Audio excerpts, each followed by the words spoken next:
اچھا مصطفیٰ اقبال صاحب یہ بتائیے گا، ظاہر اتنا چارج ماحول ہے، آپ نے خود کہا کہ اس حکومت کے ظاہر سب کو پتا ہے اگر آئین کے تحت چلیں تو مدت اب 1 ماہ تقریباً رہ گئی ہے، ایسے میں آپ نے معیشت کا بھی حوالہ دیا، آپ نے کہا ہم ایسے وقت میں حکومت سے علیحدہ نہیں ہوں گے، لیکن سب کو معلوم ہے کہ جب بھی کراچی کو صوبہ بنانے کی بات آتی ہے تو پیپلز پارٹی کا کیا رد عمل آتا ہے، بڑا حساس نوعیت کا یہ معاملہ بن جاتا ہے، ایسے میں یہ مطالبہ کرنا is it the right time?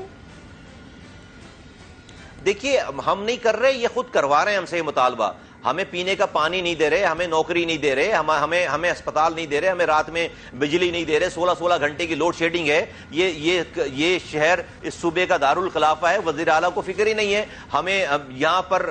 Taxes سب سے زیادہ کلیکٹ کرتے ہیں، ابھی FBR کی رپورٹ ہے کہ کراچی میں اس دفعہ سب سے زیادہ ملک سے سب سے زیادہ ریکارڈ ٹیکس کلیکٹ ہوئے، ایک لیاقت آباد کی ٹیکس کی کلیکشن جو ہے سیل ٹیکس کی کلیکشن پورے لاہور کے کلیکشن سے زیادہ ہے، آپ ہمیں بھائی کچھ بھی ہمارے پاس ہوپ نہیں رہ گئی ہے، یہاں پر آپ تعلیم نہیں دے رہے ہمیں، یہاں پر ہمیں ایڈمیشن نہیں دے رہے یہاں کے بچیوں کو، تو ابھی ہم اور کیا مطالبہ کریں، اور کوئی غیر آئینی بات، غیر قانونی بات، بھائی میں تو I would be the last person to سے، دیکھیں ہم تو جو سندھ کے اور یہ کراچی کی بات کوئی ایک زبان والوں کی بات نہیں ہے، یہاں پر لاکھوں کی تعداد میں پختون رہتے ہیں، بلوچ رہتے ہیں، سندھی رہتے ہیں، پنجابی، اگر لائٹ مہاجروں کے گھروں میں نہیں آ رہی تو لائٹ جو ہے وہ لیاری کے بلوچوں کے پاس بھی نہیں آ رہی 16 گھنٹے، ملیر کے گوٹھوں میں سندھیوں کے پاس بھی نہیں آ رہی، سوراب گوٹ کے پختونوں کے پاس بھی نہیں آ رہی، تو یہ سب کی بات کر رہا ہوں میں سارے، اور اگر پانی نہیں آ رہا، پانی خرید کر پینا پڑ رہا ہے تو سارے کراچی والوں کو پانی خرید کر پینا پڑ رہا ہے، یہ کسی رنگ نسل زبان کی بات نہیں ہے، اس لیے یہ حکومت اگر انصاف کر رہی ہوتی، لوگوں کو ڈیلیگیشن آف پاور کر رہی ہوتی اور اون کر رہی ہوتی، یہ نوبت نہیں آتی، یہ صوبائی حکومت 15 سالوں سے ان کی یہ جو اقربا پروری ہے، جو تعصب ہے، اس بنا پر آج ہم اس نتیجے پہ پہنچے کہ ان سے جان چھڑائے بغیر کوئی اور چارہ نہیں ہے، یہ ہمیں اون کرنے کے لیے تیار نہیں ہے۔ اچھا، اور MQM یہ بھی کہتی رہی 2018 کے انتخابات میں کہ ایک طرح کی سیاسی انجینئرنگ کی گئی اور آپ کی سپیس کو ختم کیا گیا کراچی میں، لیکن اس دفعہ جو بلدیاتی انتخابات ہوئے ایک موقع تھا MQM کے پاس، آپ نے اس انتخابات میں حصہ نہیں لیا، پیپلز پارٹی اپنا میئر لانے میں کامیاب ہو گئی، بڑی حیرت ہوئی مجھے فاروق ستار صاحب کے کچھ بیان دیکھ کے اور دیگر آپ کی جماعت سے کچھ بیان دیکھ کے کہ وہ کہہ رہے ہیں زیادتی ہوئی ہے جماعت اسلامی کے ساتھ، تو مصطفیٰ کمال صاحب آپ کو بھی یہی لگتا ہے کہ یہ زیادتی ہوئی ہے جماعت اسلامی کے ساتھ جو ہوا ہے؟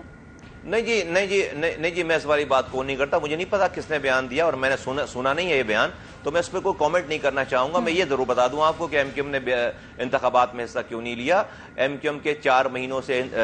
الیکشن سے 4 مہینے پہلے سے جو ہے ان سے پیپلز پارٹی کی پروونشل گورنمنٹ سے مذاکرات چل رہے تھے، جس میں ہمارا کلیم تھا کہ کراچی میں 70 یونین کاؤنسلز کم کر دیے گئے ہیں، 70 یونین کاؤنسلز کا مطلب ہے یہ ایک جو ہے وہ شہر، پورا ایک شہر کے برابر ہے 70 یونین کاؤنسل، اس پیپلز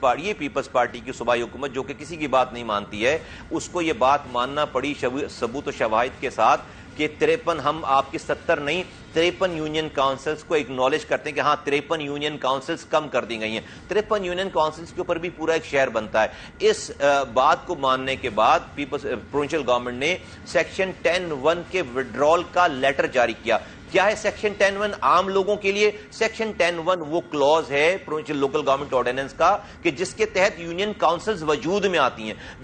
جب سیکشن 10(1) وڈرا کر لیا گیا تو اس کا مطلب ہے کہ کوئی یونین کاؤنسل ایگزسٹ نہیں کرتی۔ پھر انہوں نے الیکشن کمیشن کو خط لکھا کہ آلدو کہ یہ الیکشنز 3 سال کی تاخیر کے بعد ہو رہے ہیں، 3 سالوں کی تاخیر کے ویسے ہی ڈیلے لیٹ ہو رہے ہیں، تو 30 دن اور الیکشنز کی ڈیٹ بڑھا دیجئے، ہم یہ 53 یونین کاؤنسلز ایڈ کر لیں گے، پھر اس کے بعد آپ الیکشنز کرا دیجئے۔ الیکشن کمیشن نے ناجائز طور پر ان کی بات نہیں مانی، جماعت اسلامی کو بھی ہم نے سمجھایا، پیپلز پارٹی کو سمجھایا، انہوں نے حصہ نہیں لینا تھا، یہ 53 یونین کاؤنسل ایڈ ہو جاتی ہے، ہمارے الیکشن کہ بوائیکاٹ اگر ہم نہیں کرتے ہمارا یہ کلیم ہمیشہ کے لیے ختم ہو جاتا، ہمارے بوائیکاٹ کرنے کی وجہ سے پیپلز پارٹی کی پروونشل گورنمنٹ کو 53 یونین کاؤنسلز کو ایڈ کرنا پڑا۔ الیکشن کے بعد آج 246 یونین کاؤنسلز پہ الیکشن ہوئے تھے، آج کراچی میں 299 یونین کاؤنسلز ہیں۔ جی